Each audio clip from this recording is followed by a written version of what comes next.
I think what attracted me to it initially was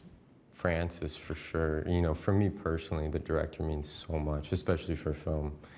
And knowing that he was doing it really meant a lot. And of course, with Stephen King, you know, I've always admired his work, but this in particular, there's a certain kind of existential aspect to the story that I was really personally drawn to. And I do think it just kind of generally highlights trauma and,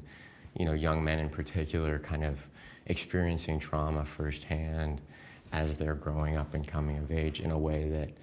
I've never kind of read or seen before on screen, I don't think, in the way that Francis ended up wanting to do it. I'm so glad Francis said, I really want you to read for this character, because it made me go back and see that, especially, you know, I think in JT's adaptation of it, there is so much going on with this. The anger and the kind of inner turmoil and torment really is coming from a place of self-loathing and self-harm more than it is, you know, wanting to genuinely hurt others. It kind of opened the door for who this guy is, and I think why I ended up really deeply caring about this guy and genuinely, you know, having fun with him as much as, you know, feeling a deep, deep, deep sense of empathy for his journey in this and where we end up finding him in the end. Francis also, you know, I had really expressed to him early that for me,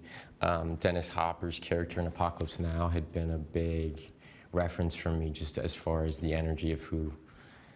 Barkovich, I think, is to a degree. You know, I think he was excited about that, so he had this idea to give me this camera that, you know, throughout the film, I'm able to kind of have as somewhat of like a security blanket, but it ended up being like a really powerful tool for me to kind of understand how Barkovich is something that I figured out kind of early on, which is a really sad thought, but I think for Barkovich, this is the most quality time he's had with guys his age, you know, maybe ever. There's almost this kind of giddiness of, even though walking to your death, there's still this brotherhood and this camaraderie that, you know, for I think Barkovich means more than really anything. And, you know, regardless of why, it is the heart of the film. And,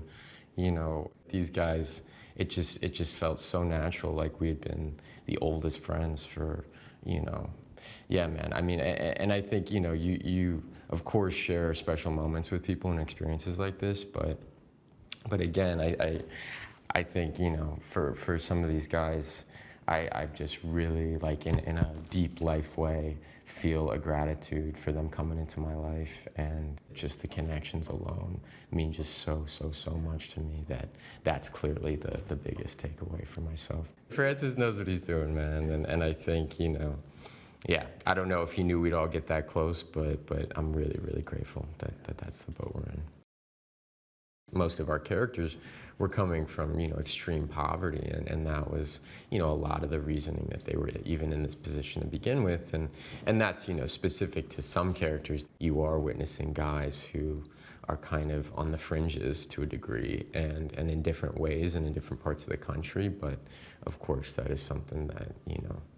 it exists very much then as it does now,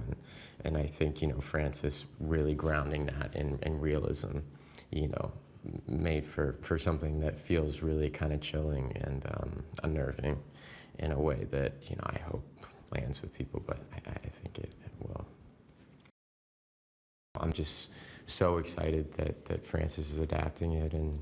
I hope we can, you know, honor the source material and honor the films that have come before this in that sense. And it reminds me so much of those characters in Stand By Me, and I trust them so much with that, and I'm really excited to see, as an audience member with the audience. It's going to be a really special experience.